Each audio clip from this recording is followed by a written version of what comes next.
Hello and welcome to another episode of Elz Tells. Bum bum bum. Elz Tells. Elz Tells. Elz Tells. What's she telling? Yeah. Cool. How does it feel to be back after your short hiatus last episode? I've been ousted. Taken over. Dad was good. He was very, very good. Is he as good a guest as I am? Probably.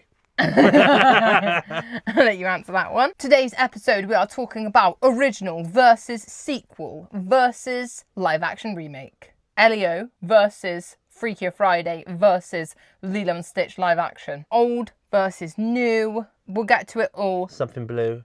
in this week's episode. What about borrowed? It's not funny. You took my joke and you made it worse. No, what about borrowed? It's just not funny.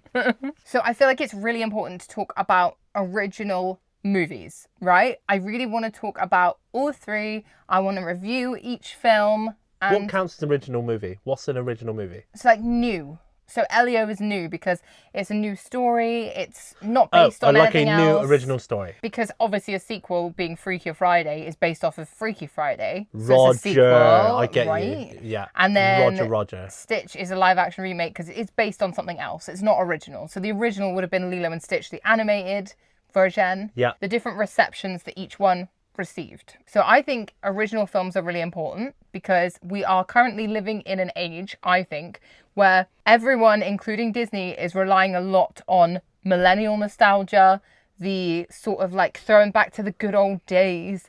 But you're not going to make any new good old days if you're not making new films. Yeah. I would prefer, right, I'll pose this to you. I prefer a sequel or prequel over a remake of an original something. Definitely. I don't need to see the same story again. Happy for you to build on the characters, even though it is still a bit nostalgia baity, like, you know, but I'm up for that. Clearly, I'm wearing a Freakier Friday hat. But I feel like that happened all the time when we were kids, though. Like Okay. when we were, like, you know, we're talking Home Alone 1, 2, Oh, yeah, 3. yeah. But like, everything had a sequel when we were growing up, didn't it? Yeah, even if you go back to Mulan Fast 2. and Furious. Oh, Mulan 2, Pocahontas 2. Yeah. And they would direct a video. Wasn't there like 102 Dalmatians as well? Yeah. And We've been in the age Cinderella of 2. sequels, so I feel like everyone had enough of sequels. That is what millennial nostalgia is, isn't it? Actually, like, all the remakes are actually for the new audience, isn't it?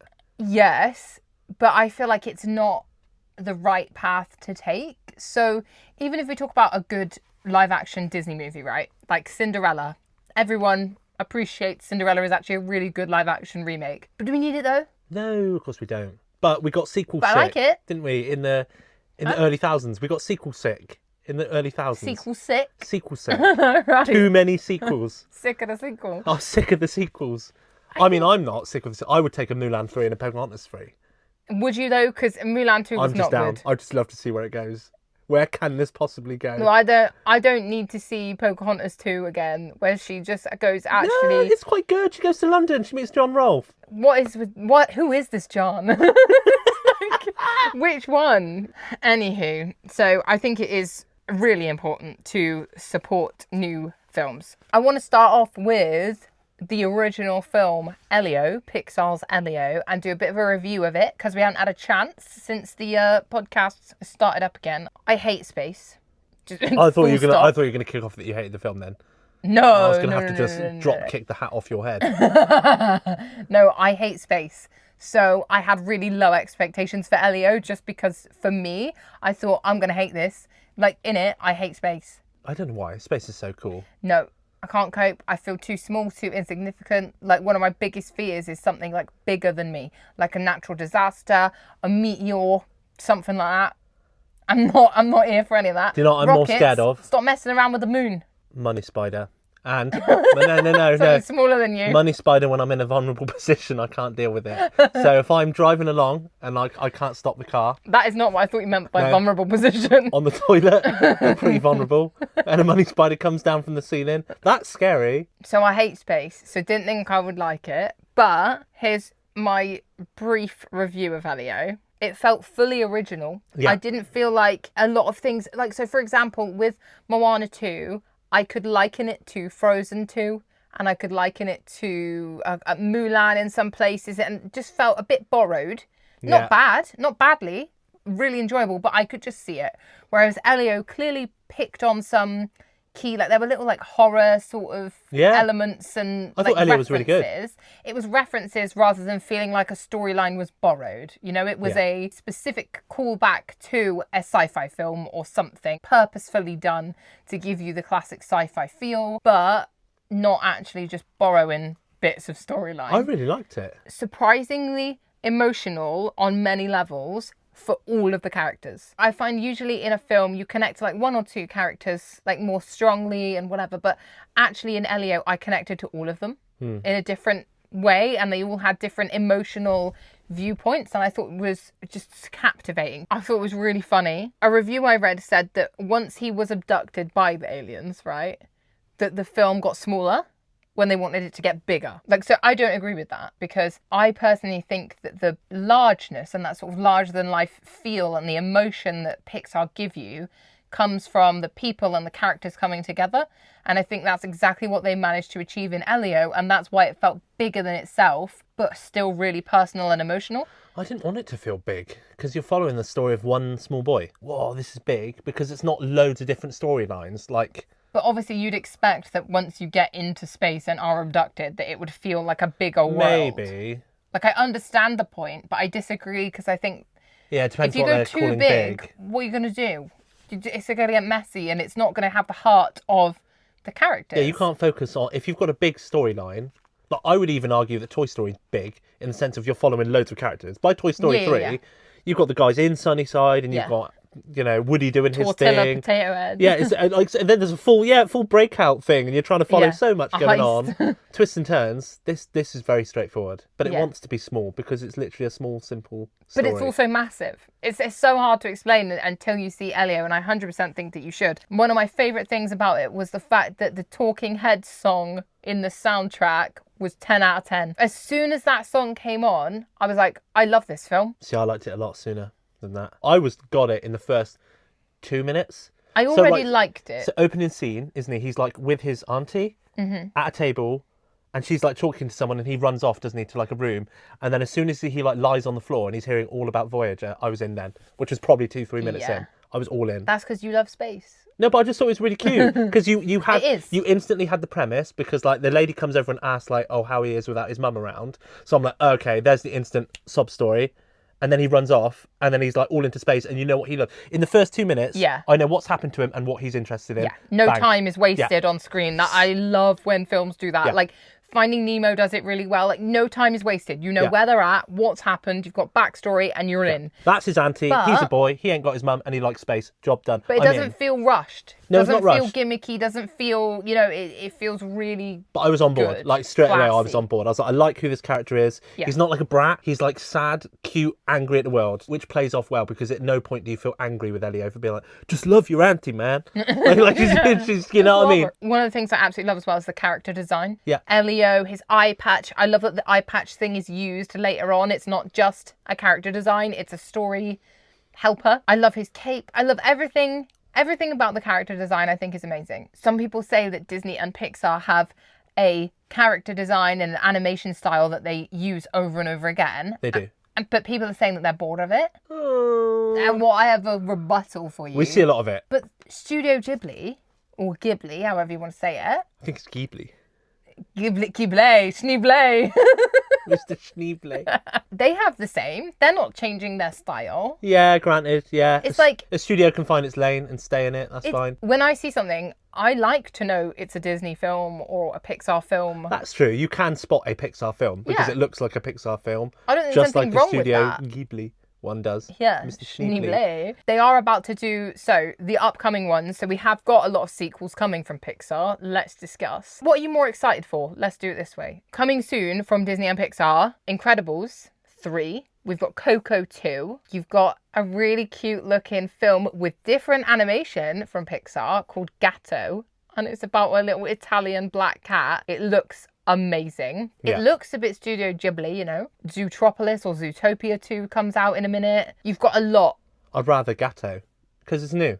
Right. And there's a new film called Hoppers. Have you seen that? No. In the trailer, they make a joke about it being kind of like Avatar, where you put your consciousness into I think it's a beaver. Right. It's so funny.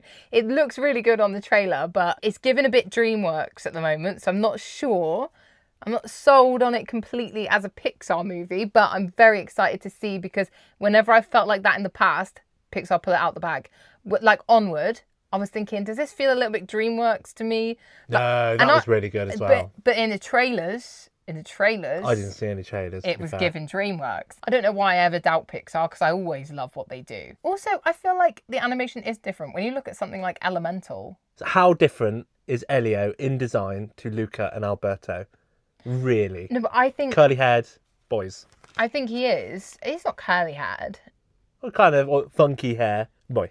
No, I would say they are different, because Luca in general gives like Wallace and Gromit vibes. Almost, but I feel like you could almost take Elio out and put him into Luca and he wouldn't look out of place. No, I because the art style is very similar. No, I disagree with that, because like Elio has like chunkier legs and stuff, whereas like Luca purposely they have like really thin necks and thin legs.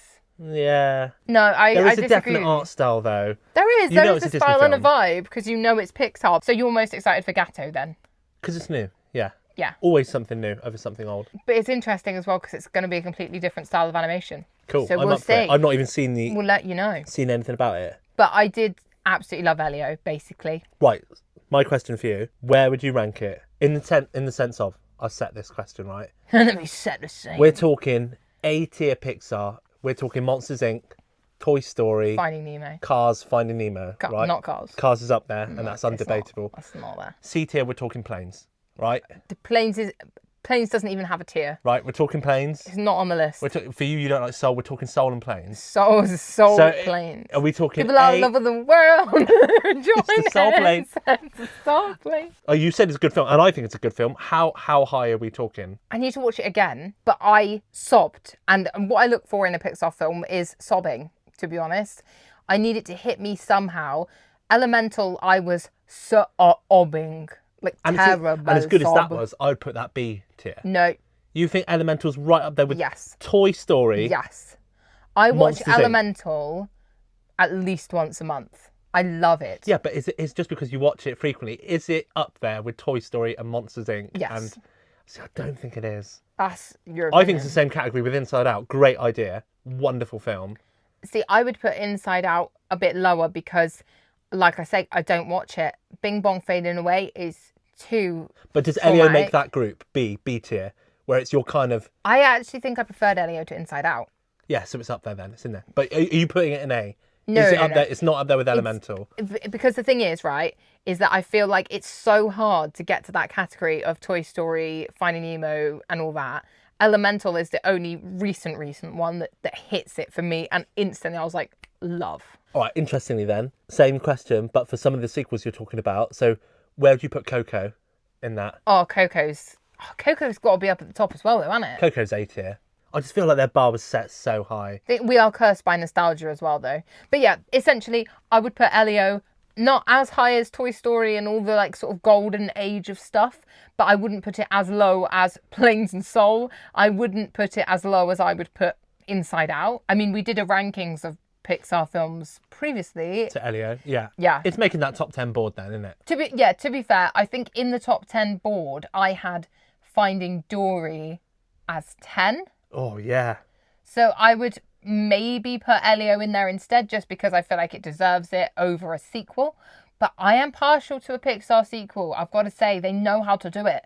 And this is why I'm nervous, but cautiously optimistic about Coco 2, because I don't think they'll ruin it. Did not need Coco 2. We don't need it. Do you know what but I'm saying? I don't know how legit is this announcement. Toy Story 5. Is that legit? Yeah, that's another one that's coming up in a minute. That's a legit announcement? Yeah. That does not need Toy Story 5. We may not need it, but I'll go watch it and I'll pay for the ticket. Yeah. You know, you just like, you want to see something. You just want to, I can't not know what it looks like. That's why I want to see Pocahontas 3. I just want to know what's happening. Yeah, I was going to ask, does a Pixar movie have a higher standard to hit? Like when we're turning up to the cinema, right? If we're going to watch something from like DreamWorks, you know you're in for probably a funny time, but you may not ever watch that film ever again. Yes, you Whereas know it's Pixar, a meme. Yeah. Pixar, you know you're going and you want something like good. Is that the problem? Do we hold them in too high esteem? I think that's a good thing, though. You expect, I mean, they are the biggest animation studio in the world. You should expect them to produce good films. Yeah, true. And like, yes, DreamWorks, I mean, they are memes, but they're good memes. Like Shrek is a good film, as is Puss in Boots. Amazing. Yeah. I mean, I did hope that Elio would get more of the elemental treatment of the sort of slow burn in the cinema, and people all of a sudden caught on to the fact that it was really good and then decided to pay the money and actually see it in the cinema. No. Because it deserves it, because it looks so good on the big screen. It really does. The space, obviously, stuff looks amazing when it's bigger than you. I hate seeing comments saying, oh yeah, Disney Pixar's new film Elio looks really good, but I'm going to wait to watch it on Disney+. Go and support it in the cinema. Yeah, but it's probably not grabbed them enough. And this, I bet, this is why they're doing sequels, because people will probably go and pay to go see Toy Story 5. Exactly. Because you're riding on a brand, aren't you? That's the hard bit. Originals are cool, and I like originals. Trying to convince everyone else to go and watch an original is so hard. Yeah. And that's why studios come back to these sequels. Moving on then. Lilo and Stitch live action. No, thank you. No, thank you. Let's talk about the film first, in general, as like doing a review. Do you know a big problem with this film? Where's Captain Gantu? Where is he? One of the biggest problems with this film is Pleakley isn't in a dress, and Jumba Jookiba is American. Isn't a sweetheart. Oh yeah, and he's American. He's American. Yeah, you're so right. Zach Galifianakis could have done a cool like Jumba accent. Do you know what I mean? The live actions for me that Disney create should improve upon a story. So they should add something more to a story, improve it somehow, give us clarity. Like, for example, The Jungle Book, I think, added a lot of clarity around the fire and how King Louis wanted fire, and that was kind of the whole point. I think it just made it all a lot clearer and things like that. Maleficent gave us the backstory of her, and so it added more to the story. Live action Lilo and Stitch is a sadder version of Lilo and Stitch. Yeah. I don't buy into what people were saying about, like, people were basically saying the Ohana that the social services takes away and all this. I mean, the only good bit was that the neighbour was cool. I like the neighbour. Yes. Old, wise neighbour. And I like the ending where she lives with the neighbour, and that's cool. But where's Captain Gantu? I just felt like it was a detraction. Do you know what I mean? They went down the wrong route. They explored the wrong things, i.e. the social services, the family, the breakup of the family. They went too much into the human element, and that's not what I want from Lilo and Stitch. I want aliens. And Captain Gantu. Felt like we didn't get enough Stitch. Like, weirdly enough, it felt like the focus wasn't Stitch. It got really sad as well at the end. If I'm going to watch Lilo and Stitch, am I going to watch the live action or am I going to watch Lilo and Stitch? I'm going to watch Lilo and Stitch, the animated one, where it looks beautiful. I felt like what let it down quite a bit is the style just felt really dark. Like gloomy. That's what I mean, gloomy. I just don't like that Jumba was the baddie in the live animation as well. Because again, Captain Gantu in the original one is the one who snatches up Stitch. So their reasoning for not putting Pleakley in a dress was that, like, oh, CGI would just cost too much, blah, blah, blah. I'm like, he's literally in a crop top. He could easily be in a dress. You're literally Disney as well. Money's not a problem. Like, the one people who I don't want to... Mickey Mouse money tree. Yeah, that I don't want to hear a moan about budget is Disney. Right. Do you know what I mean? Yeah, like, you know, when they're trying to say, like, oh, Gantu just doesn't work, CGI, and I'm just like, who's tightened the purse strings at Disney on a Lilo and Stitch film? That's crazy. Bob Iger's there jangling the pennies. Bob's pulled the budget. So, my question is, Lilo and Stitch 2... the live action has already been greenlit. It's been greenlit.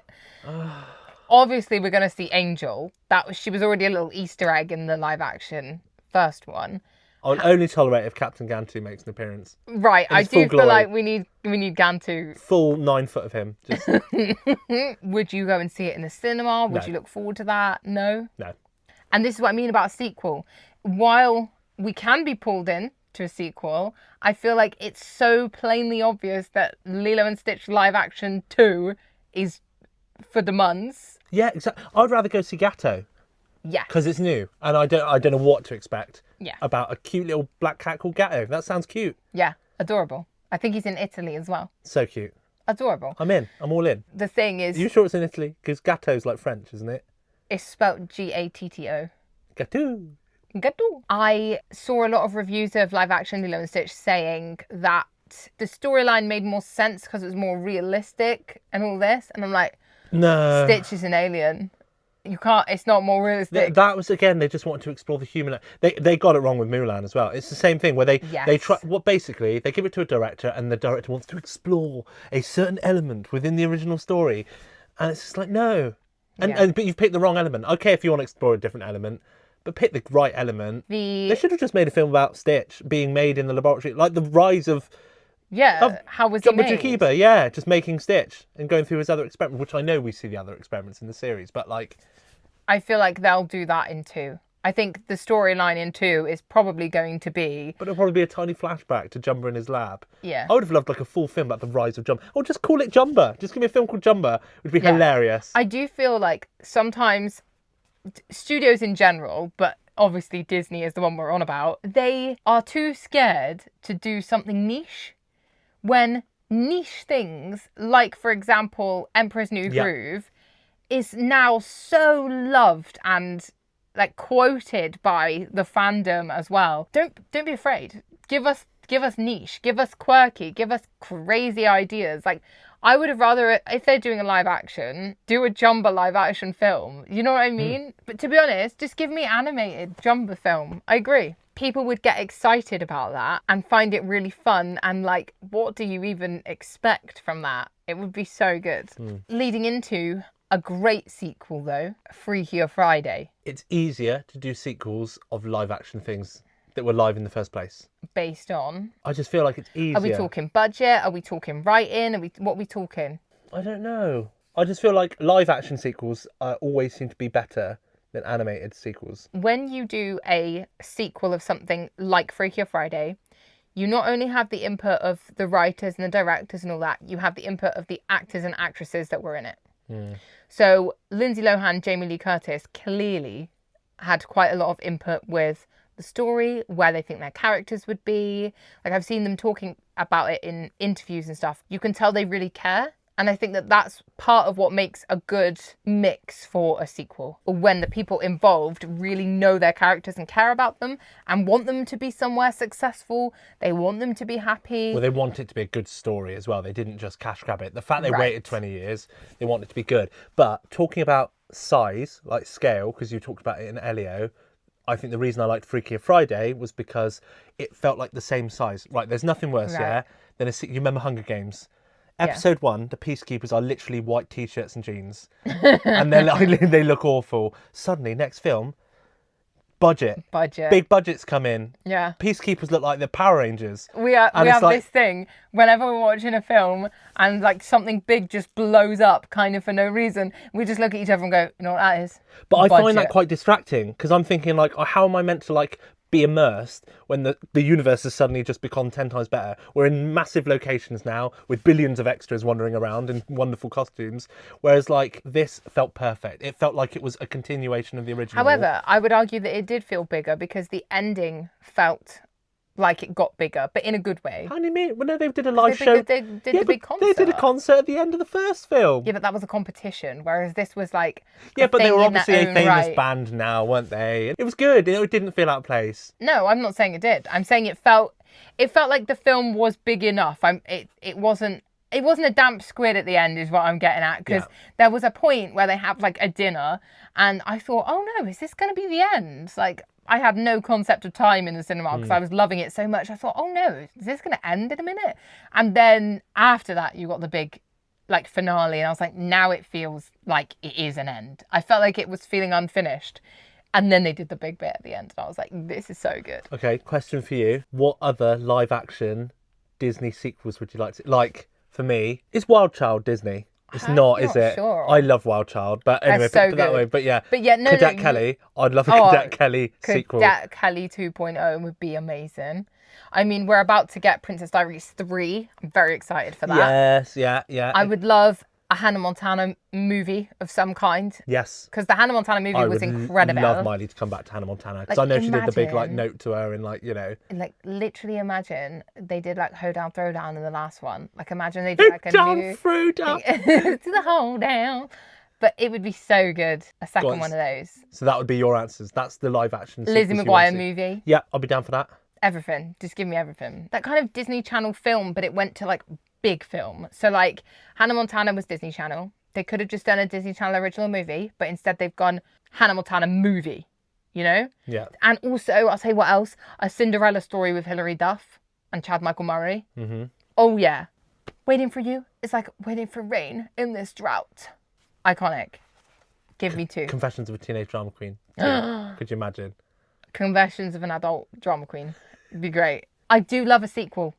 I love a Disney sequel. High School the Musical. What High School Musical's already had like so many. High School the musical, as in like the sequel. No, High School Musical, the series. That's what it's called. I know it is, because that's where like Olivia Rodrigo and everything was on. Yeah. I would happily have another High School Musical film. Be great. I would be with them as oldies coming back, yeah, and being like really rusty, just being like really bad. Would you rather watch a new film, a live action remake, or a sequel?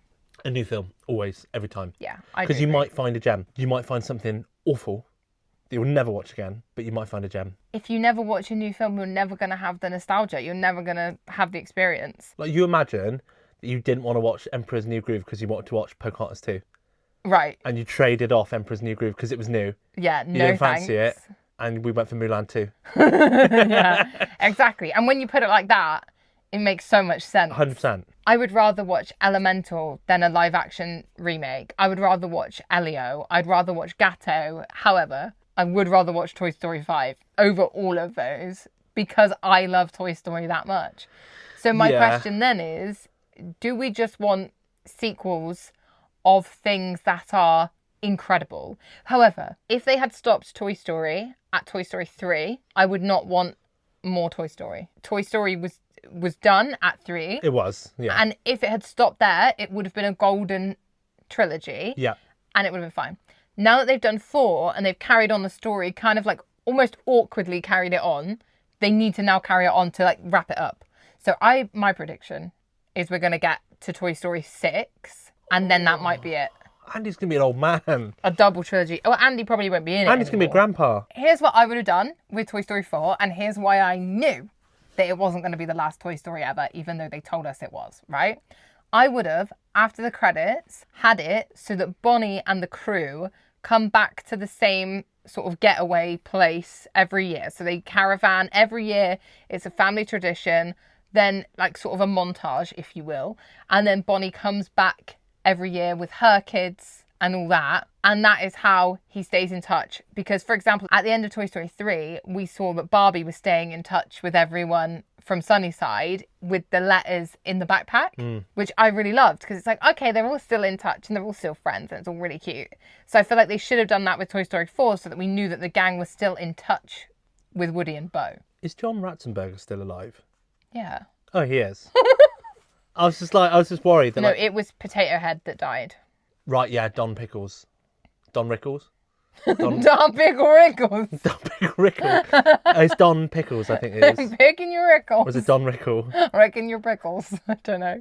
Old famous comedian. Hilarious. Maybe I am a sucker for the sequel of things that I love because I am really excited for Toy Story 5. Like, because everyone would have a look. If you brought out... We'll have a look. You brought out a new Lord of the Rings, I'd watch it.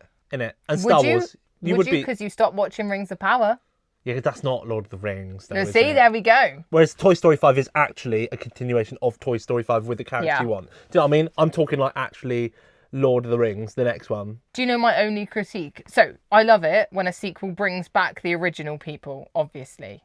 Okay? We don't want recasts, really. If we can avoid it, we don't want them. Okay? I understand with Toy Story, it's been going so long, so, you know, the original Slinky isn't the original Slinky, blah, blah. Is it not? No, Slinky's voice got recast in like Toy Story 2 or 3. Golly, Bob Howdy. Oh, yeah, does it's he a actually? different guy. Yeah. Oh, I did not know that. And obviously now Potato Head in Toy Story 4 was made from, like his voice was made from loads of snippets because sadly passed away, but had permission from the family to, you know, finish it with video game snippets or film snippets, whatever they needed. So I wonder if that will change the story or if they're going to recast Potato Head. That'll be interesting. But no, they can't do that. That'd be sacrilege. My only downside to Freakier Friday, okay, we didn't have recasts, but they didn't mention the granddad. He was such a big role in the first one, all we needed was a little reference, right? Here's how I would have done it. At the wedding, you know, people do the thing for like absent friends. They could have done an absent friends at the rehearsal dinner. Clink, clink of the glasses. Granddaddy, love ya, right? Or just an empty chair with his photo on. Something like that. Really cutesy, really nice to call back to someone who was really important in the first film. Was he that important? He was literally, earthquake! Other than saying earthquake 2 or 3 times. Yeah, at the end of Freakier Friday 1, there's that bit where the granddad and the brother are about to be given a fortune cookie. He was massive he was important in the first film, and he deserved to be mentioned or just referenced somehow. Something should have been referenced there, in my opinion. Even just, I mean, I don't know, because I've only seen it once in the cinema, so I'm not sure if they did, but even just a family photo on the side with him in, something like that would have been cool. So there might be that in there, but I wanted more than a little Easter egg, just a little bit where they pan over during the wedding and his photos there. I can see you've got a note there that says funny, great cast. Yeah. Manny Jacinto. How in love with Manny Jacinto are you? I love that man. When he started dancing, it was so funny. Where does he rank in like your top 3 men of all time? Okay. I'm going off of personality as well. I'm so down to earth. Obviously, I don't know these people, but still, I feel bad like ranking people. Do you know what I mean? 3 celebs. Everyone does it. To be fair, but this is my tops. Like, yeah, they would be happy to be there, I'm sure, and I'm sure they're gonna. They'd be so honoured and esteemed to make this high. Yeah, exactly. Austin Butler first. Obviously, I'm sure he tops many a list. Yeah. Then number 2 is tied. So my other 2 are Manny and Rami Malek. They're my top 3. Rami Malek is, I'm sure he's left field. I'm sure he's a curveball, and I appreciate it. Do you know what I mean? I appreciate he's probably a wonderful personality. Yeah. I watched him on the Graham Norton show. So funny. In terms of who I would get on with the best, it might actually be Rami Malek. And then Manny Jacinto. Yeah. So, do you know what I saw on TikTok the other day? That Manny should have been Ken in the Barbie film. What are your thoughts on that? Over Ryan Gosling. Well, I'd always say yes to that, but no, because Ken has to have the classic. I mean, classic look. He has to. It's like Margot Robbie is obviously going to be obviously going to be Barbie over, I don't know, someone else. Yeah, I just felt like loads of people were picking loads of other men other than, because people also said Simu Liu as well. But Simu Liu was in it as a Ken, just not main Ken. Yeah. Main Ken has to be that classic blonde. But it was a comment on the dance bit from Freakier Friday. And it was a clip of Manny doing the dance and looking like hot AF and doing his stuff, and loads of comments being like, yeah, he should have been Ken and Barbie, and then loads of people commenting being like, yeah, absolutely. To be fair, maybe they did mean one of the Kens. I agree. He could have easily been a Ken. A Ken. Yeah. Maybe not the Ken. I'm just Ken. Such a good film. Manny. Yeah, I love. Yeah, I really like him. He's clearly up for a laugh and he's clearly great, but I was particularly impressed with how funny he was in this film. And amazing British accent. Hello. Yeah. Flawless. And I'll tell you what I also liked at the end. Bloopers reel. Yes. How rare is a bloopers reel in 2020 something? I felt like that stopped in the noughties. So with Elio, I was really excited because they posted online and they were like, we're bringing back Pixar bloopers, right? I was like, they heard me. This is what I've been asking for. They're watching Elz Tells, you know, every Friday. They're getting their popcorn out and giving us a little listen. No, they didn't put it at the end of the film. We waited so long for the credits to end. Turns out they just posted them online instead. That's not the same. That's not a blooper reel. It's not the same.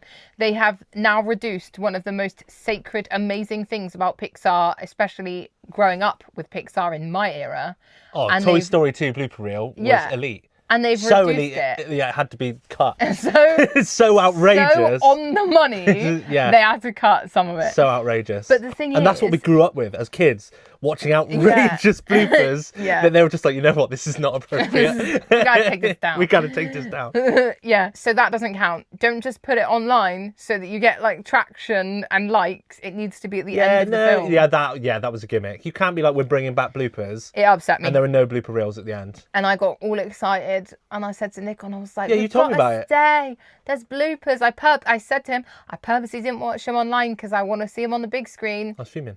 And then they were only online. You duped me. I was duped. I was hoodwinked. I was hustled by Pixar into thinking that they brought back blooper reels at the end of films, and instead they just posted it online. They didn't play it in cinemas. Was there bloopers at the end of Coco? At the end of Elio? No.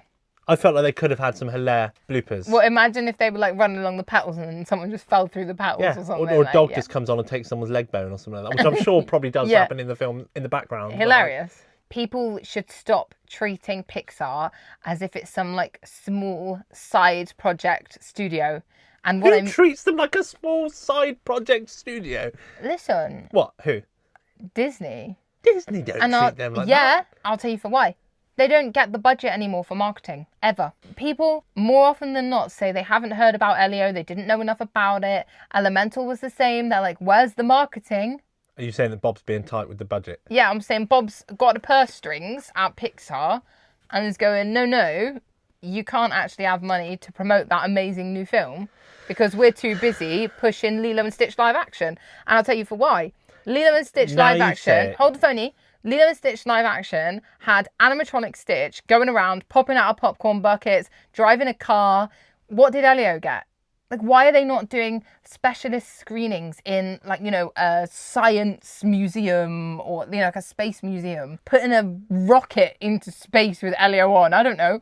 But it's Disney. Why are Pixar being treated like some small side hustle studio when they have made some of the best Disney films, like, under the umbrella? When you say it like that, fair. They don't get the same promotion. But let's see how it is with the Toy Story. If we come back onto this, and however much time it is... But that's my problem. If the Toy Story one gets loads of push, then like we'll know that they have not done it for these other ones, for whatever reason. This is my problem. But if Toy Story 5 gets no marketing, no push, then we know. They don't promote. But this is my problem, though. I don't want them to just promote Toy Story 5 that people are already going to be hyped for. In fact, things like Elio and stuff need more promotion than Toy Story 5 because people like me are going to go and watch Toy Story 5 regardless. Whereas other people need to have things like Elio pushed at them and shown it often. I only knew about Elio because I got my finger on the pulse. I am knowing what's going on, you know? If you were just a casual watcher, I guarantee I could say to my auntie who has like a 7-year-old son, do you know what Elio is? Have you watched Elio? She'd be like, what? What's that? And she literally teaches young kids in like infant school. And that is... So it's like, the fault of the marketing budget, if you ask me. If you look at we were driving into London and Lilo and Stitch was on billboards. Yeah. Where's Elio? That's not on a billboard. It wasn't even on a bus stop. Do we know how much Lilo and Stitch made for them? Loads. Did it?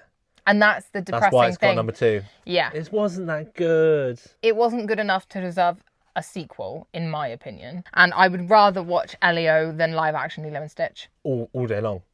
There's not a single live action that I would put on over the original. In terms of what's to blame for, let's say, a poor performance at the box office for something like Elio, or the fact that it wasn't as popular as live action Lilo and Stitch, what is to blame? Is it marketing? Is it trailers? Is it merchandise? Because all of a sudden, Lilo and Stitch was everywhere again and has been all the time, but they specifically released loads of new stuff for live action Lilo and Stitch. Elio merch, do you know what they put on Disney Store? What? A Glorden? No, I wish they did. One figurine playset. That's all the Elio merch that they've got on Disney Store UK. In the parks, they have an Elio plush, a Glorden plush, I think a t-shirt, a cape, and a hat. Nice. But that's in the parks. Disney UK did not give us the Elio merchandise that I have been craving. I had to get it shipped in. Ordered in. Yeah. I find it especially infuriating because I think that the merch is another really important part. So I understand as well that like live action Lilo and Stitch will bring in merch sales as well. But Elio like barely stood a chance if we don't even have the merch. So for example, you go in Disney Store and you see a new Stitch and you go, oh yeah, I remember that film's coming out. Elio, where are you? I'm in the Disney Store. I got nothing. Like, you know, we spoke about where you'd rank it. And then if you then think of the other films in that list with it then, how much marketing was there for Inside Out? Loads. So much. I remember seeing the plush of the different emotions. They did plush, they did hoodies, they've done t-shirts. They're still on Disney Store right now. Still selling right now. I've got the plush sat over here on the pile next to me. And that was Disney Store, easy, walk in, had a whole bit. We were in the Disney Store in Oxford Street and it had a whole section to itself. Luca was the same, just no marketing.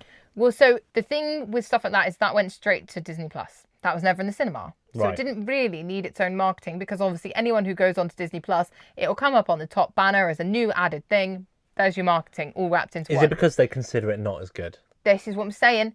Second citizen studio. Do you know what I mean? No, but like, do you remember Cars 3 came out? Jackson Storm. The cars were everywhere. And Lightning McQueen was everywhere. As was, like I said, the new... It's a sequel. Yeah, I know it's a sequel, but like it's not new. They did promote a Pixar film, but like it's a sequel. It's a Pixar sequel. This is what I'm saying. So I feel like they are doing themselves a disservice by not promoting the new original movies. Maybe they just want to see how big it goes, and then they'll pile a load into it. I don't understand why they wouldn't at least stock the Elio merch they've already made. It's such a small line of stuff anyway. Yeah, I just don't understand why you wouldn't stock it at least in all of the Disney stores around the world. Of which there's not many left. Yeah, but I am a sucker for the merch. I understand that. But in terms of visibility, there are people who check the Disney store every day for new pins and things like that, or like every week. And so if they saw Elio merch, they'd go, oh yeah, I need to go and see that film. It's just an extra thing that helps promote the movie. And then, of course, it helps go towards the popularity and the budget of the film too. Because then if you see the character in the Disney store, you go, oh, who's that? Oh yeah, that's that new film. Or if you see it online and then like your kid might be like, oh wow, I really want that plush, and then they'd be like, oh, we need to go and watch that film so that you know what it's from. A bit disappointing that it was treated like not important when I think it is an important film, and I really enjoyed it, and I think it had a lot of heart and was lovely. So overall then, Elio versus Lilo and Stitch live action versus Freakier Friday, what's your favourites? What do you recommend? What's going on? I would say Freakier Friday is the most enjoyable thing I watched. Right. Probably because I'm an old millennial. Yeah. And it was a nice throwback. Elio and then Lilo and Stitch, which I would never watch again. I would agree. I feel like I don't need to watch live action Lilo and Stitch again. I would prefer to watch the animated one. The only reason I've put Elio in the middle and not the top is because Freakier Friday is a masterclass in how to make a sequel. Disney got it so right. Jamie Lee Curtis, Lindsay Lohan, I feel like they protected the characters and the essence and what they needed to get out of it. When I first saw the trailers, I was worried about them doing the four-way swap. So was I. I was like, ooh. I think I was on here, wasn't I, talking about it? Yeah. I was not feeling sold. the vibe. I was not sold. It's fantastic. Because I was worried that they were going to lean too much into the Gen Z into the kids thing, into the kids. Yeah. Doing it for a new generation when we all know they're getting the millennials. Do you know what I mean? Yeah, but it wasn't that much of the kids. Although they did a four-way swap, it wasn't like a, They handled it so well. So the main focus was still Jamie Lee Curtis and Lindsay Lohan. And their chemistry is immaculate. And I would happily watch them in anything. Lindsay Lohan, that girlie and her journey that she's been on has been incredible. I was trying to think the other day of what it would be like. And it would be like if, I don't know, like Sabrina Carpenter now all of a sudden sort of had a bit of a checkered thing and went off the rails a bit and had to, had a lot of things to cope with mentally and all that. And then made this huge comeback. Like Lindsay Lohan has absolutely just done amazing. And I love that woman. I feel really good as a millennial who grew up with Lindsay Lohan to see how well she's doing. Same with a lot of that sort of ilk of people like Miley Cyrus and all that. I love them and I want them to do well because I love Miley Cyrus. They gave so much to my childhood. Hilary Duff is one who's always been steady talented. And strong. Yeah, talented, mega lovely. Talented. Yeah. I would love to see a comeback of Amanda Bynes in the same way that we've seen Lindsay Lohan. I would love her to make a huge comeback and just be well and happy and bring us like She's the Man too. It's like, I would love it. So yeah, I think that is everything. Support original films. See Elio as soon as it comes on Disney Plus. At least make it number one watched on Disney Plus, please, because it's so good. And I love Pixar, and I want. Do you know you'll get a comment saying how much were you paid to say that?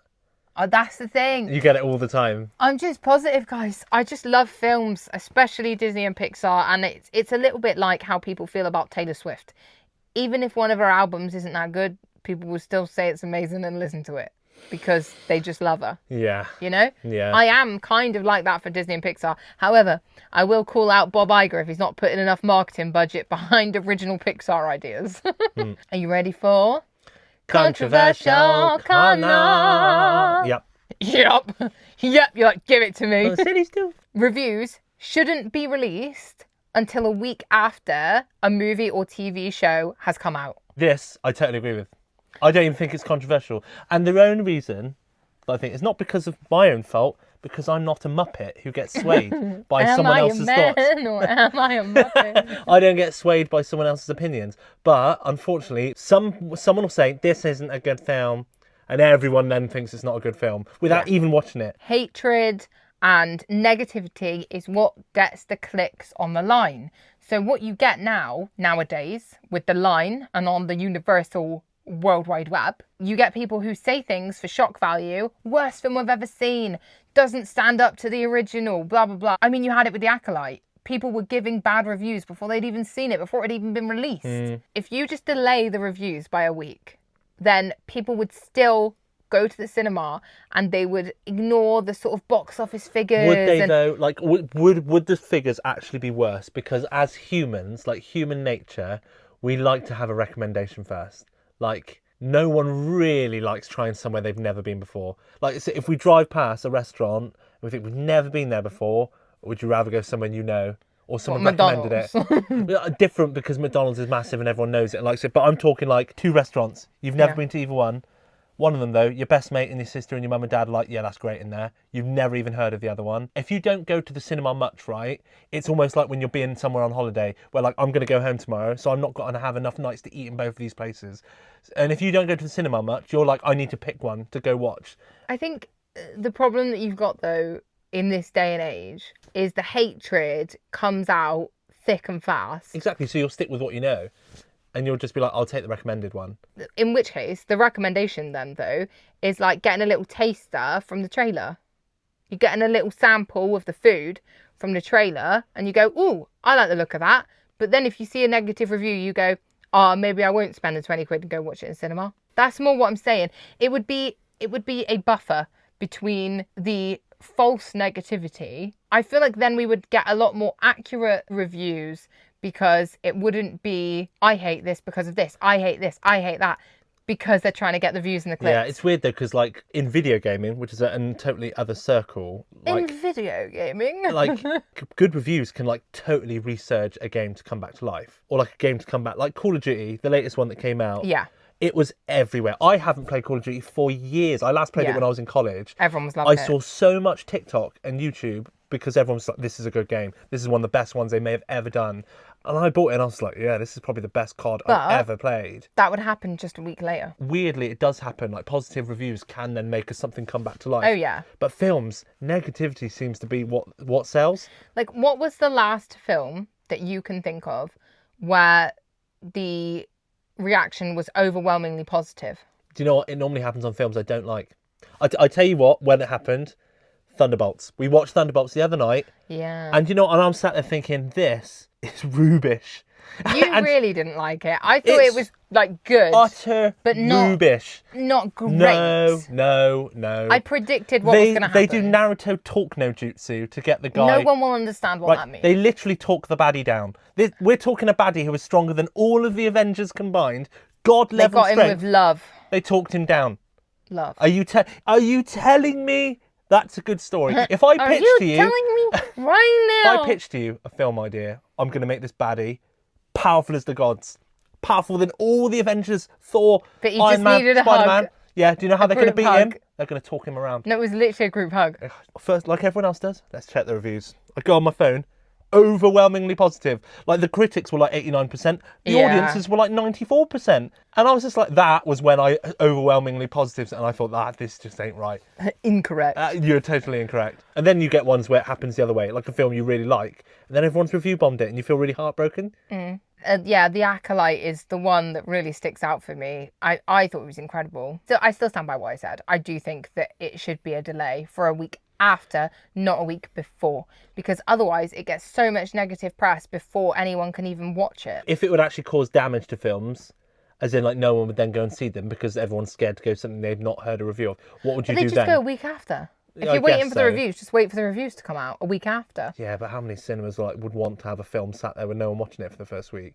No, but it wouldn't be no one watching it because you go because it's been promoted to you. Yeah, I mean, I do agree with what you're saying. I think reviews should just wait. I do think that at the moment, the media is very much almost like encouraged or has to say things with a negative tone or make things really dramatic because that's what people read and get clicks on. And again, that really happens here. Because, like, so another thing, the new FIFA, everyone's like, oh, EA are really cooking. This looks really, really good. And again, I've not bought FIFA probably since I was in secondary school. I might buy the new FIFA because it looks really good. And what's really weird to see is that in another circle, which is like video gaming, it's all positive. Everyone's like, this looks like a really good game. And every game that's coming out, everyone's like, this is really good. They're really cooking. I think a good... Films, no one's being like, that studio's cooking. Like, you know, I think a good example, though, is Elemental. So with Elemental, it came out, was kind of like a damp squid. No one really cared about it.